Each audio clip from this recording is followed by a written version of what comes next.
Shalom Bapak Ibu. Deg-degan ternyata di atas ini. Bulan lalu Pak Abed panggil saya, si Sripka khotbah ya tanggal 13 Juli. Habis itu saya hanya bilang, gitu ya Pak. Hanya itu aja, saya bingung mau jawab apa. Tapi setelah 2 minggu saya ketemu Pak Abed, saya melakukan trip bersama teman saya ke Jawa sama suami juga. Selama hampir 2 tahun kita trip itu teman saya tuh nggak pernah bahas tentang agama. Sedikit pun nggak pernah gitu. Tapi trip hari itu pertama dia bahas sama suami saya di Jogja. Di mobil berdua. Saya nggak ada. Terus suami saya juga nggak cerita. Dia cerita apa tuh nggak ada. Terus kita jalan pulang ke Jakarta, melipir kita ke Tegal makan. Nah di situ duduk tuh kita lagi makan sate. Dia tahu-tahu ngomong gini, teman saya ini Katolik ya kebetulan teman-teman. Jadi dia bilang gini, enggak tahu, saya dari toilet duduk, tahu-tahu dia bilang gini, kita ini katanya, kenapa ya katanya kalau ibadah suka orang bilang bosen, dia bilang gitu. Kenapa ya katanya, kenapa orang suka sama yang menyenangkan gitu loh, menyenangkan telinga kita, menyenangkan hati kita gitu, dia bilang. Saya bengong, sama suami juga bengong denger dia ngomong. Terus saya bilang, dia bilang gini, padahal ibadah itu, dia bilang, itu untuk kita lakukan untuk Tuhan. Tapi kenapa setiap ibadah kita pengennya kita yang disenangkan, pengennya hati kita yang disenangkan, happy gitu. Kalau khotbah saya nggak ngantuk, kalau ini nggak ngantuk, saya langsung, loh kok tahu-tahu dia ngomong gitu. Jadi saya ngomong gitu ya, iya dia bilang. Saya nggak bisa jawab, saya diem aja sama suami. Iya ya, bener ya. Saya tuh karena saya masih bengong karena dia nggak pernah bahas yang seperti itu kan. Udah, akhirnya pas waktu kita pulang dia kan tidur di belakang. Terus saya bilang sama suami saya, ini saya mau dapat apa nih ya? Saya bilang, kok tahu-tahu dia ngomong begini? Saya bilang. Tapi ya udahlah diabaikan gitu kan, diabaikan. Tapi makin hari makin deket, saya tuh berpikir, aduh, saya bilang Bapak bilang saya sharing deh, terus saya anggap ya udahlah, saya anggap saya sharing di persekutuan seperti yang saya ikuti.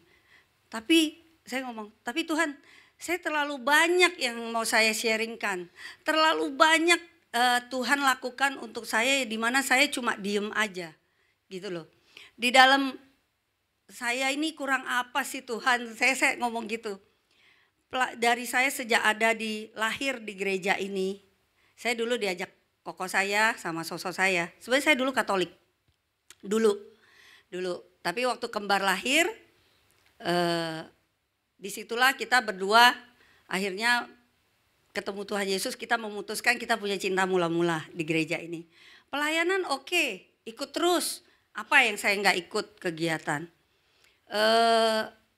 Acara apapun saya ikut. Saya hanya cuma punya sama suami tuh cuma ngomong gini, yang penting kita diajak tetap sama Tuhan Yesus. Gitu aja. Kita tuh bukan tipe saya juga bukan tipe orang yang habis dengar khotbah di sini, nanti kalau di perjalanan dengar khotbah YouTube dengar siapa yang khotbah, saya tuh nggak tahu. Saya nggak tahu pendeta yang terkenal ini itu tuh saya nggak tahu. Saya cuma tahu gereja ini, saya ibadah pulang selesai. Saya ke gereja ini ibadah pulang selesai. Saya taunya itu. Nah, terus akhirnya saya bilang, Tuhan, ini saya suruh ngomong apa gitu. Sampai semalam juga saya tuh saya mau mulai dari mana gitu. Tapi akhirnya Tuhan kasih saya. Saya bilang gini, Tuhan, saya tahu saya Tuhan ngomong ibadah itu untuk menyenangkan Tuhan. Tapi gimana caranya? Kan hidup saya juga kita pengennya menyenangkan Tuhan ya, Bapak Ibu ya. Pengen banget nyenangin Tuhan. Tapi gimana caranya? Akhirnya saya dapat satu kata. Kekristenan itu dimulai dari no eksistensi. Artinya apa? Tidak ada keberadaan kita. Artinya kita mati. Itu saya ngomong, mati. Oh iya, mati itu berarti saya nggak tahu lagi orang ngomongin saya nggak tahu lagi orang pukul saya nggak dengerin lagi orang gosipin saya nggak tahu lagi hati saya sakit apa enggak, saya nggak tahu. Nah, terus saya langsung bilang, oh gitu. Artinya waktu saya ibadah, gimana caranya saya buat menyenangkan Tuhan, tidak menyenangkan hati saya. Saya harus matiin panca indera saya. Jadi panca indera saya ini yang masih suka, misalnya saya melihat, kurang keren nih nyanyinya. Saya termasuk orang yang gampang ngomong gitu, langsung ngebatin ya, gimana ya ngomongnya, ngebatin gitu. Cuma suami saya ini sering kalau ngomong, enggak kayak gitu. Kalau biasanya, enggak, orangnya polos kok gitu. Oh ya gitu ya, oh oke. Nah saya tuh kebanyakan tuh, kalau di dalam kehidupan suami istri, suami saya sering seperti itu. Nah jadi saya bilang, oh berarti saya ini harus mematikan panca indera saya, baru saya bisa nih Tuhan. Saya nggak dengerin orang ngomong tentang saya bisa puji-pujian, ya saya nggak pikirin orang lain. Yang ngomongin saya mau joget-joget, mau apa. Even yang nyanyi di sini kan kadang-kadang ya tegang juga ya. Padahal udah rame-rame berdirinya. Kalau ini sendirian loh. Tadi saya, aduh Tuhan saya mau ngomong apa. Coba lihat ini berdiri rame-rame aja masih tegang gitu kan. Tapi ya itu tadi saya, oh iya Tuhan, ini saya harus matikan ini semua panca indera saya. Baru saya bisa melangkah sama Engkau dalam rencanamu. Nah itu yang saya dapat. Kemudian saya dapat satu ayat. Dari ketidakberadaan itu, dari saya mati, janji Tuhan itu pasti akan kita dapetin. Saya dapat satu ayat itu 1 Korintus 2 ayat 9. Boleh? Ini Aurel. Nah, ini ayatnya. Tetapi seperti ada tertulis, apa yang tidak pernah dilihat oleh mata dan tidak pernah didengar oleh telinga dan yang tidak pernah timbul di dalam hati manusia, semua yang disediakan Allah untuk mereka yang mengasihi Dia. Nah, di sini saya bilang, oh ini artinya. Kadang-kadang dulu saya pernah pakai ayat ini, oh kalau saya dikasih Tuhan yang gak pernah saya pikirin, oh itu loh dari Tuhan gitu. Tapi saya gak tahu, kan berarti kalau saya melihat ini kalau menyenangkan saya, oh pasnya waktu saya, oh pasnya waktu saya terima, oh pas waktunya saya butuh, Tuhan sediakan gitu. Tapi pas waktu kemarin saya dikasih matikan panca indera, oh ini loh, waktu saya mematikan panca indera saya, semua itu Tuhan yang lakukan. Waktu Tuhan lakukan, itulah baru saya lihat, oh ini loh yang gak pernah saya lihat, oh ini loh yang gak pernah saya dengar, telinga saya, yang timbul di hati saya.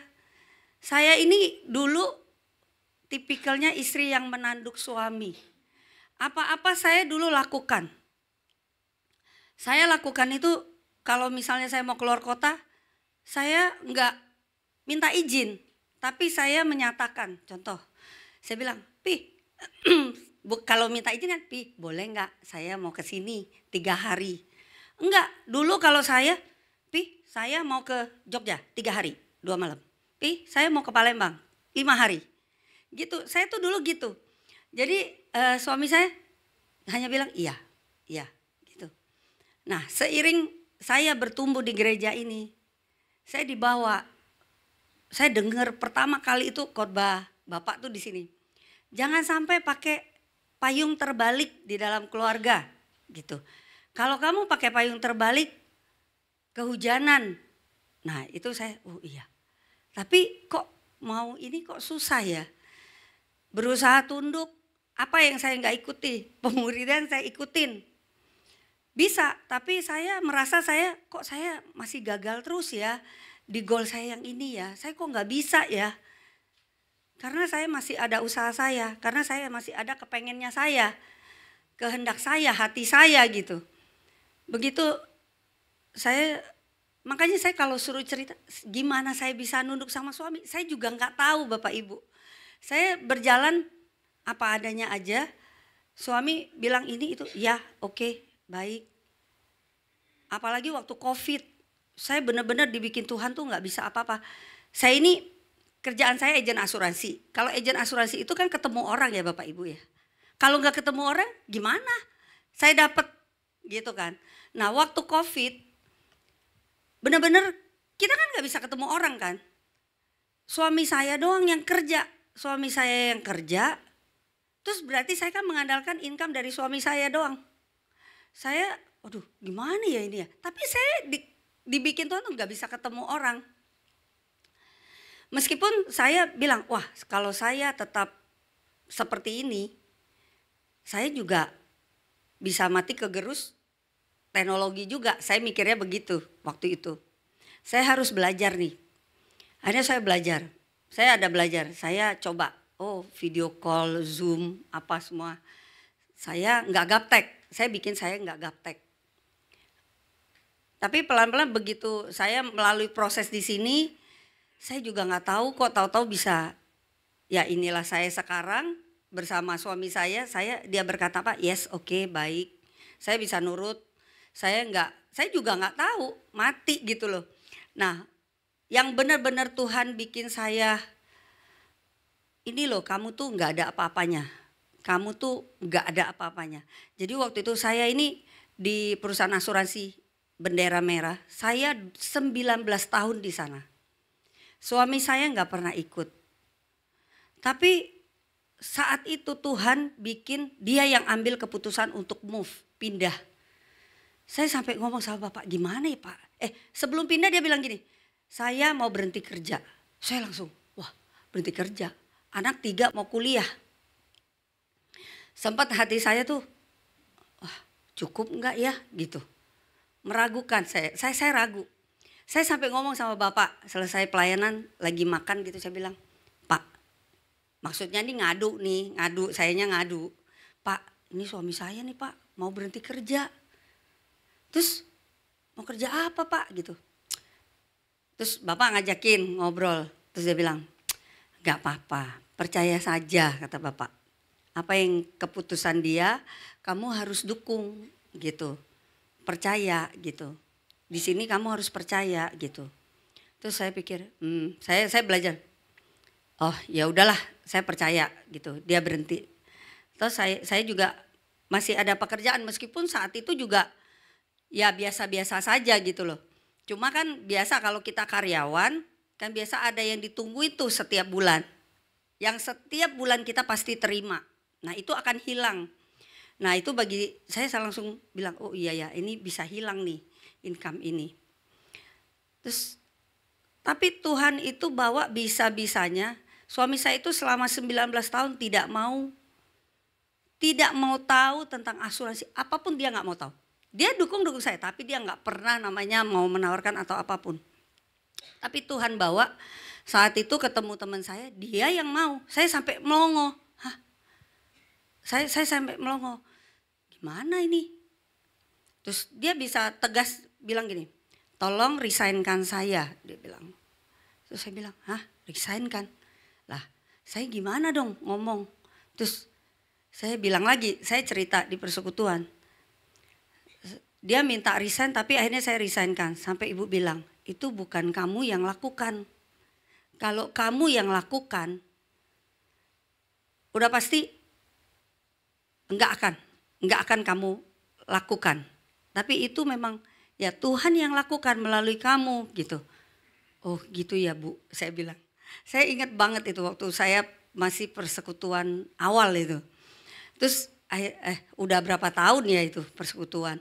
Tapi saya bukan yang sering ikut gitu. Tapi kadang-kadang saya ikut, kadang-kadang enggak gitu.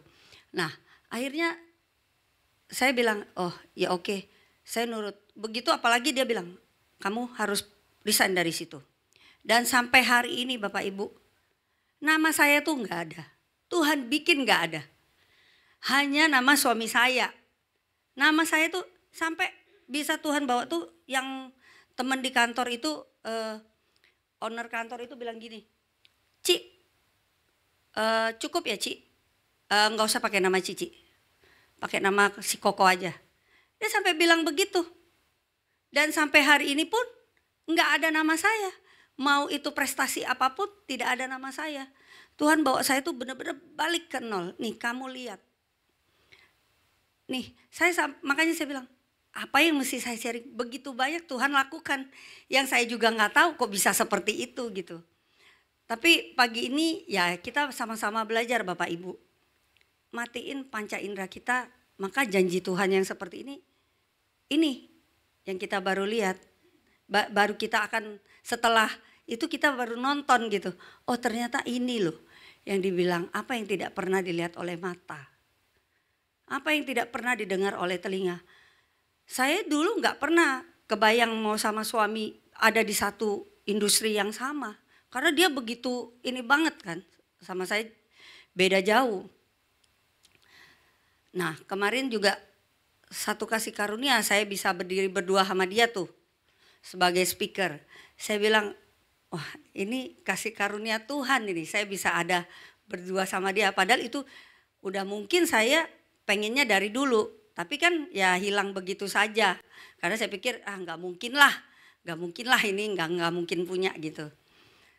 Nah ini yang maksudnya kita sama-sama.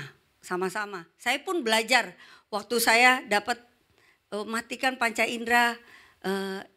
Terus teman saya bilang ibadah itu kita untuk Tuhan, bukan untuk kita. Oh ini saya banget nih, saya suka melihat ini itu lagunya kurang bagus nih, kurang ini nih. Saya suka begitu. Jadi saya bilang ini benar-benar untuk saya juga gitu.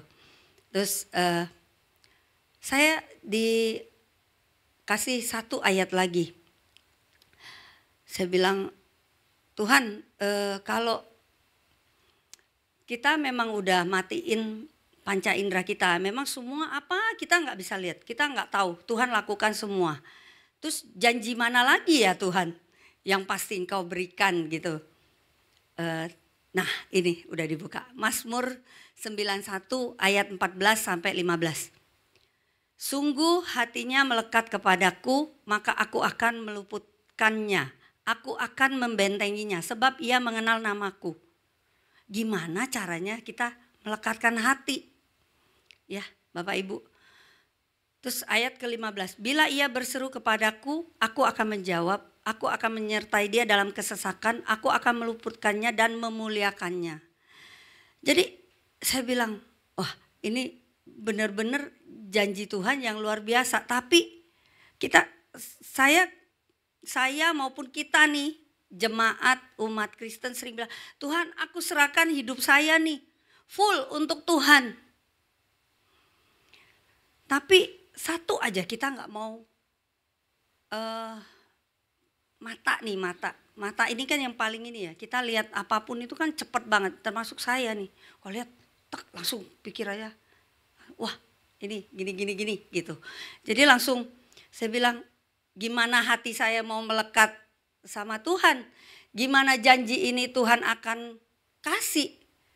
Orang saya aja hatinya nggak bisa melekat sama Tuhan, masih kesana kemari, sampai kan kita pernah waktu itu saya dengar khotbah atau di ini ya, bilang bahwa Tuhan bisa berbicara di jalan-jalan melalui orang-orang gitu.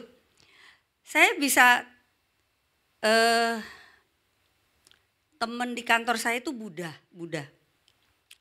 Dia bisa pas telepon saya juga gini, Ci, kamu di mana? Gitu. Saya bilang saya lagi di jalan Regi gitu. Terus dia bilang, oh oke Ci, lu mau kemana Ci? Gitu. Terus dia cerita apa gitu. oh lu nggak diundang Ci gitu katanya. Pas tim ada yang ngadain acara, lu nggak diundang Ci? Oh, enggak sih, saya sih cuek. Oke Ci, good. Fokus aja Ci, fokus. Enggak usah lihat kanan kiri, enggak usah ini perhatikan apa yang orang ngomong, apa yang orang lakukan katanya. Fokus saja katanya. Oh saya bilang gitu ya. Oke saya bilang thank you gitu. Habis tutup telepon saya bilang juga sama suami, ini nih kita suruh fokus nih saya bilang. Dibilangin nih saya bilang.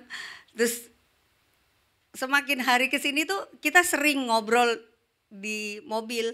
Jadi kadang-kadang kalau misalnya lihat apa gitu saya bilang, Pih kita misalnya lihat, saya kadang-kadang mikirin apa gitu loh.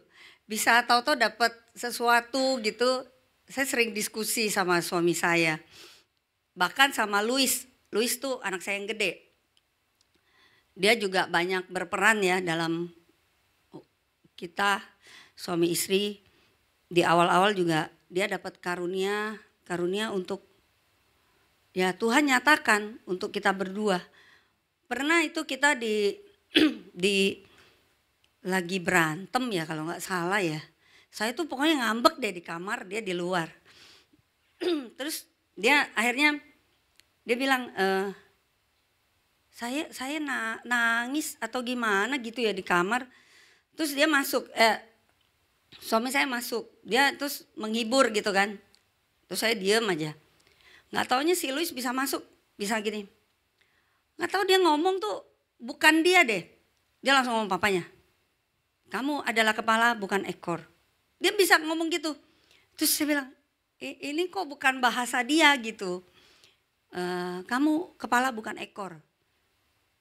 Jangan kamu khawatir. Itu sepertinya waktu kita mau move itu deh. Lagi-lagi dia mau berhenti kerja ya.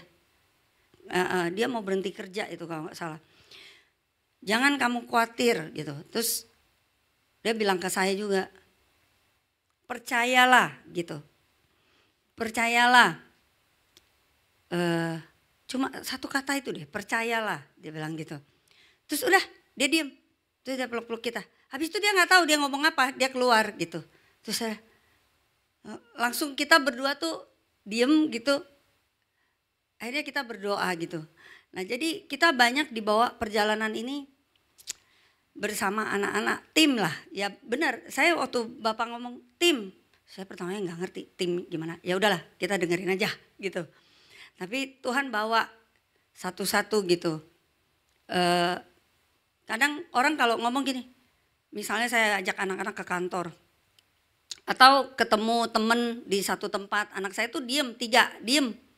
Ngobrol sendiri. Sampai mereka bilang, ini anak kamu nih nggak ngomong ya, pengen pulang kek, ribut kek, kelamaan mami kalau ngomong sama orang. Kalau ketemu orang, kan biasa kalau anak muda ketemu saudara kan, duh ngomongin apa sih nih, biasa kan gitu. Lah anak kamu nih diem-diem aja nih sampai berjam-jam katanya gitu. Terus saya bilang, iya tuh nggak ada. Saya biasa ajak mereka juga nggak pernah komen. Dan mereka tuh lebih suka kumpul-kumpul. Saya kalau setiap nih Sabtu, Minggu, pasti dia kalau kumpul, ayo Mi ke belakang, ke rumah Jiku gitu. Jiku tuh koko saya, Pak Andi sama Bu Sulis, itu koko saya. Di belakang rumahnya kan. Ntar ketemu si Goku juga tuh, si Franz, nah itu adik saya. Jadi dia tuh selalu, ayo Mi, kita ke belakang gitu. Ngapain dek?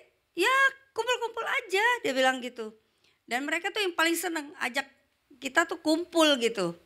Ya saya kalau ditanya sama teman, kok bisa? Saya juga nggak tahu. Saya juga nggak maksudnya tuh nggak ngajarin yang gimana, nggak ngasih tahu. Ya paling kalau misalnya cerita-cerita ya mungkin itu ya kata si Bapak kalau cerita-cerita itu ya kayak persekutuan antar keluarga gitu. Jadi saya cuma cerita-cerita aja sama anak-anak gitu. Misalnya cerita zaman dulu gimana. Sampai saya pun waktu papa saya sakit di Palembang, saya nih mau berangkat pikirkan, karena kan yang lain kerja, kita kan waktunya lebih fleksibel, jadi kita mau pulang. Tapi si Luis bisa ngomong, nggak usah, Koko aja yang pulang. Dia bilang, kalau mami cewek gimana kalau aku nggak ada apa-apa, aku gede tinggi, dia bilang. Kalau papi baru, kan papinya waktu itu abis masuk rumah sakit gara-gara HNP. Jadi habis itu dia bilang, udah Koko aja, Koko kan badannya tinggi, gede, dia bilang. Terus dia bilang si Koko saya kan baru operasi juga, operasi kaki. Jadi dia bilang, gak apa-apa, Koko aja yang pulang. Jadi saya cuma bilang, oke, kamu mau pulang, mami ajarin kamu. Naik pesawat, turun, nanti naik LRT, turun di sini, kamu tinggal jalan kaki, ini nama rumah sakitnya, cari namanya, gitu doang. Jadi saya biasanya tuh, apalagi papanya, khawatir. Kalau anaknya pergi sendiri, gak pernah dia pergi sendiri. Pergi sendiri gitu tuh gak pernah gitu. Jadi apalagi Palembang ya Bapak Ibu ya. Tahu sendiri, keluar dikit, jalan dikit, jambret aja banyak gitu kan, ada gitu kan. Saya mikirnya aduh gimana ya. Tapi ya udahlah, sampai dia turun maksudnya saya ngomong juga, hati-hati ya Koko, apa semua kamu jalan lurus aja, orang nanya nggak usah didengerin. Saya juga nggak tahu posisi rumah sakit sama LRT sama stasiunnya tuh sejauh apa, saya juga nggak tahu Bapak Ibu, saya juga nggak tahu. Cuma saya tanya teman saya yang kerja di PJKA di situ, saya tanya turunnya mana, haltenya mana yang dekat rumah sakit ini. Diajarin, ini kamu naik ini, turunnya di sini. Ya udah, saya tinggal ajarin anak saya gitu. Nah, kalau saya balik lagi, iya. Makanya banyak banget Tuhan lakukan itu gitu loh Bapak Ibu. Yang saya juga nggak bisa, saya cuma satu kata deh, itu kasih karunia Tuhan. Kasih karunia Tuhan. Benar-benar kasih karunia Tuhan untuk kehidupan saya gitu. Saya sharing di sini juga ya, Tuhan mau kita semua seperti itu. Matiin panca indera kita. Itu doang. Itu tok, matiin. Di saat ya kita nih, ya itu tadi, kekristenan diawali dengan tidak ada keberadaan. Tidak ada keberadaan diri, no eksistensi diri lah. Artinya apa? Mati kita. Mati sama dengan baptis. Itu sih Bapak Ibu, pagi ini saya cuma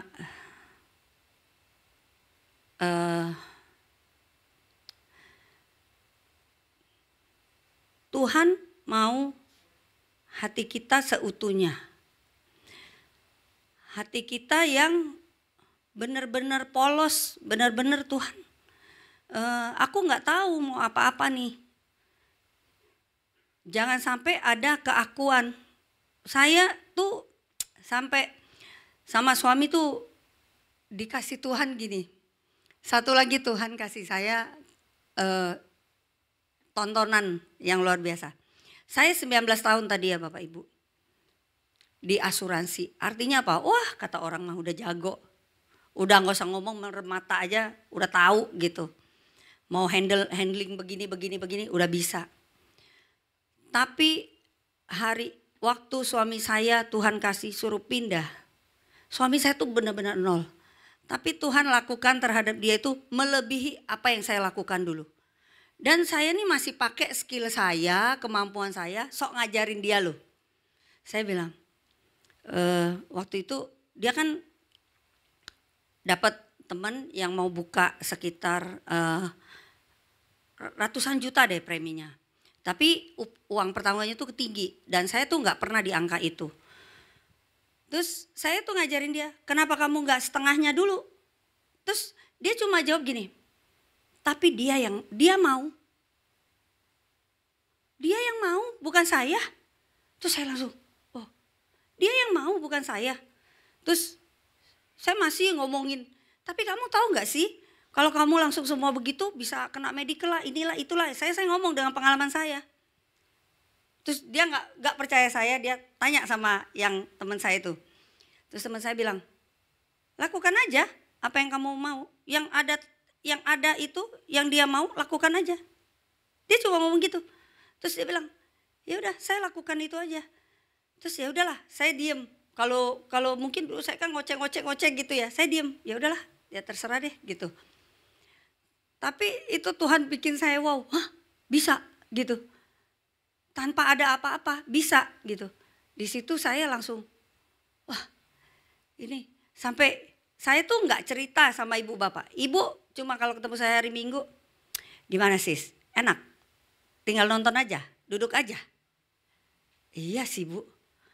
Dulu kan saya yang kemana-mana, saya yang lakukan. Saya yang sibuk keluar kota apa semua saya sendiri. Malah anak-anak sama dia di rumah. Sekarang dia yang kesana kemari, saya cuma nemeni duduk gitu. Paling dia ngomong, saya nambahin gitu. Jadi sekarang saya bilang, oh ya enak juga ya sekarang. Dulu saya kekeh, saya yang mau maju gitu. Tapi apa? Tuhan kasih, nggak ada. Nah itu saya bilang, ini banget saya bilang, yang Tuhan kasih ini kehidupan saya banget, film saya gitu loh. Film apa yang saya dapat selama ini gitu. Maksudnya film yang ya saya lihat beneran ini yang Tuhan kasih gitu.